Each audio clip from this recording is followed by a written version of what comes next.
మొత్తం బయటికి తీసి అకౌంట్ లో జంప్ చేయండి.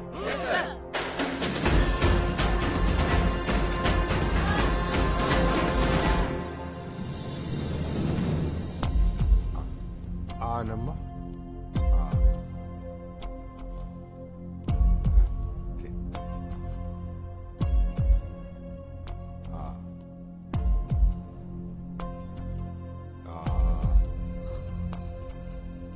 మన ఊరి కుట్ర తట్టడానికి భయపడే ఆఫీసర్లు మన ఇంట్లోకి చొరబడ్డారు. ఇలాగే వదిలేస్తే రేపు బెడ్రూమ్ లో కూడా దూరిపోతారు.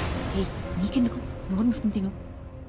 అవునా రేపు డబ్బంతా పట్టుకుపోతే నన్ను హీరోకి పెట్టి సినిమా ఎలా తీస్తారు? మరే మన సినిమాకి ఆకాశమే హద్దు, ఖర్చుకు లేదు పద్దు. లెస్స పలికి తిరి భుజించు. అటులోనే ఎందుకమ్మా ఆఫీసర్ కి గోడ గురించి చెప్పావు? మరి నువ్వెందుకమ్మా గోడను అంతలా పెంచావు? ముసల్దానా మూసుకొని తిను. ముందు గురూజీ గారు అనాలి. ఎంత గైడెన్స్ వీడును. సోదరా అంటే మమ్మల్ని అనండి. మా గురూజీని ఒక్క